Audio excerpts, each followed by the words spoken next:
प्रधानमंत्री ने जो एक एक्स पर एक पोस्ट लिखा है वो मैं आपको पढ़ के सुनाता हूं। Wishing everyone a very happy Independence Day. May this day inspire us to keep working even harder to realise the dreams of our freedom fighters and build a विकसित भारत। जय हिंद। विकसित भारत और फ्रीडम फाइटर्स, ये अगर समझा जाए तो ये फोकस है।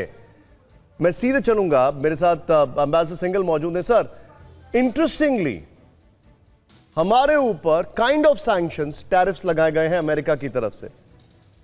हो सकता है कि प्रधानमंत्री जी आने वाले समय में एससीओ समिट में जाएं। हो सकता है कि वो इस बार खुद यूएन जनरल असेंबली को एड्रेस करें। हो सकता है इन सब के बीच में एक ग्लोबल मैसेजिंग लाल किले की प्राचीर से, वो भी टफ टाइम्स में आत्मनिर्भर भारत का मैसेज, कैसे इन दोनों को ब्लेंड किया जाएगा?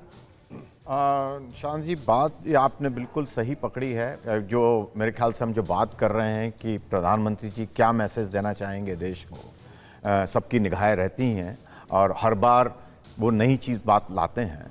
और जो इनका प्रधानमंत्री का ट्वीट आया है, आई थिंक जो आपने बिल्कुल सही पकड़ा है कि उन्होंने विकसित भारत और जो स्ट्रगल किया भारत ने आज़ादी के लिए, उनको दोनों को लिंक किया है। और उसी के मेरे विचार से ये थीम उनका जो स्पीच की होगी, लाल किले पर एड्रेस होगा, वो इनकी ये मेन थीम रहेगी कि भारत ने अपनी स्वतंत्रता के लिए कितनी लड़ाई लड़ी, कितने बलिदान दिए, वो हम किसी को नहीं उस पर आंच नहीं आने देंगे। उसी कॉन्टेक्स्ट में मेरे विचार से ऑपरेशन सिंदूर के विषय में भी वो कॉन्टेक्स्ट आएगा। और मेन फोकस मेरे विचार से उनका आत्मनिर्भर भारत, विकसित भारत की पर रहेगा कि हम उसको किस तरीके से सारी परेशानियों के सामने किस तरीके से हम उसको हासिल करेंगे। उसका जो फ्रेमवर्क है, उनका जो मैप है, वो लेड आउट करेंगे ताकि देश को, देशवासियों को पता रहे कि भारत सरकार, भारत के प्रधानमंत्री किस तरह से उनके जो इंटरेस्ट हैं उनको सिक्योर करने के लिए सजग है। लेकिन प्रोफेसर अमिताभ, सॉरी निशांत, एक सवाल उसी आधार पर, क्या तीसरी अर्थव्यवस्था बनाने का ये रोड मैप, उसी का विजन हमारे सामने होगा? और ये सवाल इस लिहाज से भी, टैरिफ वॉर के बीच दुनिया भी क्या भारत की ताकत को महसूस कर सकेगी, समझ सकेगी? देखिए, इस समय निशांत ने कहा सैंक्शंस, ये सैंक्शंस ही लगाए गए हम पर, ये टैरिफ नहीं है।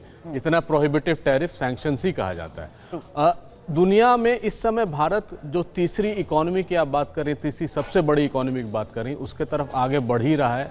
यही नहीं, मुझे तो आज लग रहा है कि आज प्रधानमंत्री भारत को संबोधित करते हुए 10 ट्रिलियन इकोनॉमी की भी बात कर सकते हैं।